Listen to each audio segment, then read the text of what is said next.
बिस्मिल्लाहिर्रहमानिर्रहीम। नाज़रीन अस्सलाम वालेकुम। नाज़रीन, इस वक्त इस खत्े की स्पेशली पाकिस्तान, अफ़गानिस्तान और फिर आगे हम देखें तो मिडल ईस्ट जिसके साथ पाकिस्तान जो है बड़ी क्लोजली जिसे हम कहते हैं लिंक है। इसमें हालात ऐसे हैं कि हम कह सकते हैं कि बड़े अनस्टेबल है। अगर हम देखें फ़लस्तीन और इज़राइल की लड़ाई और फिर उसमें ईरान का आना और फिर इस पूरे खत्े को जो है ऐसा लग रहा है कि ये अपने लपेट में ये खत्ता ले सकता है। इसमें पाकिस्तान की अहमियत जो है वो बहुत ज़्यादा बढ़ गई है और इसका अंदाज़ा आप इस बात से लगा सकते हैं कि अगर आप देखें इसी हफ्ते पाकिस्तान कितने डेलीगेशन आए। एक तो सऊदी अरब की जो एक बड़ी डेलीगेशन आई थी जिसमें वज़ीर ख़ारिजा जो फैसल फरहान साहब थे उसको वो लीड कर रहे थे, जिसमें बाकी ट्रेड के हवाले से, एग्रीकल्चर, माइनिंग, इन्वेस्टमेंट के हवाले से वो थे, लेकिन अहम जो था वो वज़ीर ख़ारिजा का आना था। तो इसका मतलब ये है कि जब वो आ रहे थे तो ज़ाहिरी बात है वो ट्रेड और बिज़नेस और इन्वेस्टमेंट के साथ साथ कुछ और चीज़ें भी पाकिस्तान के साथ शेयर करना चाह रहे थे। इसी तरह वही डेलीगेशन अब पाकिस्तान में थी कि सऊदी अरब से उनके जो डिफेंस मिनिस्टर है, वज़ीर दिफ़ा, वो डिप्टी वज़ीर दिफ़ा, वो पाकिस्तान आए और पाकिस्तानी हुकाम के साथ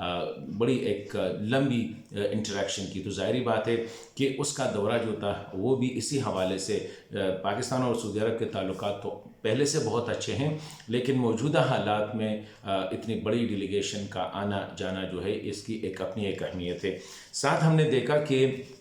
तुर्की के जो फ़ौज है उनके सरबरा वो भी पाकिस्तान के दौरे पर आए और पाकिस्तान की अस्करी क़यादत, सियासी क़यादत और गवर्नमेंट लीडरशिप के साथ उनकी मुलाकातें हुई। तो ये जो मैं इसलिए कह रहा हूँ कि ये इससे आप अंदाज़ा लगाए। और कल परसों जो है अब ईरान के सदर जो है वो भी पाकिस्तान के दौरे पर आ रहे हैं। तो इसका मतलब ये है कि इस खत्े में पाकिस्तान की अहमियत को समझा जाता है, बहुत ज़्यादा उसको अहमियत दी जाती है और पाकिस्तान की जो सियासी और अस्करी क़यादत है उनको इदराक है और इस खत्े की जो लीडरशिप है उनको ये इदराक है कि ऐसे हालात में पाकिस्तान को इग्नोर नहीं किया जा सकता, बल्कि पाकिस्तान को एक बड़ा घर समझा जाता है। तो मैं समझता हूँ कि ऐसे हालात में हमारी अपनी जो सियासी क़यादत है, हमारी अपनी जो अस्करी क़यादत है, गवर्नमेंट की क़यादत है, उन पर भी एक बहुत बड़ी ज़िम्मेदारी जो है वो आयद होती है। ऑलरेडी जिस तरह हम प्ले कर रहे हैं सिचुएशन में बड़ा मिचेवर, यूक्रेन की जंग चल रही है, फ़लस्तीन और इज़राइल और ईरान वगैरह, इसमें अभी तक पाकिस्तान का जो रिस्पॉन्स आ रहा है बड़ा मिचेवर रिस्पॉन्स आ रहा है और उनको अप्रिशिएट किया जा रहा है। इसका मतलब ये है कि देयर इज़ एक कोऑर्डिनेशन है पाकिस्तान की सियासी क़यादत, पाकिस्तान की अस्करी क़यादत और जो गवर्नमेंट लीडरशिप है उसमें एक कोऑर्डिनेशन है और ग्रेजुअली वो जो इंटरनेशनल रिस्पॉन्ड करते हैं उनको समझा भी जाता है और उनको, और इस तरह अगर हम देखें माशी हवाले से वर्ल्ड बैंक का आना, IMF वगैरह का आना, तो पाकिस्तान की अहमियत इस खत्े में बहुत ज़्यादा, उसको तो पहले से जो है रिकग्नाइज़ किया जाता है लेकिन अब मज़ीद बढ़ गई है। तो ऐसे हालात में मैं जो कहना चाहता हूँ वो ये है कि ईरान के सदर इधर ही होंगे, इसके बाद हो सकता है कि मोहम्मद बिन सलमान साहब भी हो जाए, ये भी बातें हो रही हैं। तो कि तुर्की के सदर का भी दौरा प्लान किया जा रहा है। चाइना से भी डेलीगेशन का, बड़ी सियासी और गवर्नमेंट डेलीगेशन का आना जो है वो भी एक्सपेक्टेड है। तो ऐसे हालात में मैं समझता हूँ कि हमारी जो सियासी क़यादत है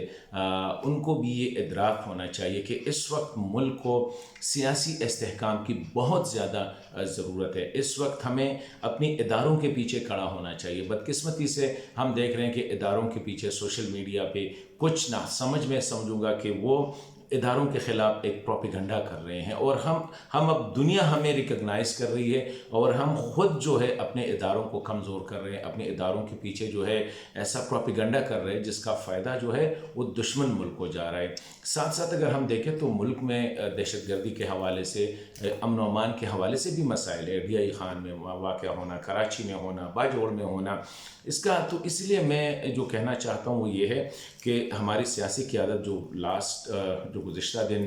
صدر پاکستان آصف علی زرداری صاحب کا جو جوائنٹ سیشن کو جو خطاب تھا اس نے بھی اس کی طرف اشارہ کیا کہ یہ موقع ہے ہم سب کو اکٹھا ہونے کا، اور جو چیلنجز ہے، معاشی چیلنجز ہے، سیاسی چیلنجز ہے، امن و امان کے حوالے سے، دہشت گردی کے حوالے سے جو چیلنجز ہے، یہ کسی ایک سیاسی جماعت کا یا کسی ایک ادارے کا کام نہیں ہے، ہم سب نے مل بیٹھ کے اس کو حل کرنا ہوگا۔ اور اس نے وہی بات کی کہ ناو اور نیور، ابھی موقع ہے، ابھی ہمیں وقت ضائع نہیں کرنا چاہیے۔ سیاست اپنی جگہ پہ، لیکن ریاست سب کی سانجھی ہے۔ تو اس لیے میں سمجھتا ہوں آج کی بھی لاگ میں میری بھی یہی پوائنٹ آف ویو ہے کہ اب موقع آیا ہے کہ دنیا ہمیں رسپیکٹ دے رہی ہے، دنیا ہمیں ریکگنائز کر رہی ہے، دنیا میں پاکستان کو ایز اے لیڈر کی طرف سمجھا جا رہا ہے، اسپیشلی مسلم ورلڈ میں۔ اور اس خطے میں جو حالات خراب ہو رہے ہیں تو سب کی نظریں جو ہے وہ پاکستان کی عسکری اور سیاسی قیادت پہ لگی ہوئی ہے۔ تو ایسے حالات میں ہماری جو اپوزیشن کی سیاسی جماعتیں ہیں ان کو بھی اس میں اپنا حصہ ڈالنا چاہیے، اور مل بیٹھ کے، باقی سیاست اپنی نظریات اپنی، لیکن ملک کی خاطر جو ہے وائٹل جو معاشی مسائل ہے، سیاسی مسائل ہے، دہشت گردی کے حوالے سے مسائل ہے، بیرونی دنیا کے ساتھ، اسلامی دنیا کے ساتھ تعلقات، یا اس خطے میں جو بھی نئی ڈیولپمنٹ ہونے والی ہے اس کے حوالے سے سب کو ایک ہونا پڑے گا، اور اکٹھا ایک ایسا لائحہ عمل جو ہے طے کرنا پڑے گا تاکہ وہ سب کا ہو، سب اس کو وہ اون بھی کرے۔ ساتھ ساتھ میں یہ بھی سمجھتا ہوں کہ یہ سوشل میڈیا پہ ہم دوسروں کے کہنے پہ، چھوٹی اس پہ جو ہے ہم پروپیگنڈا کرتے ہیں اپنے اداروں کے خلاف، خواہ وہ ہمارے عسکری کے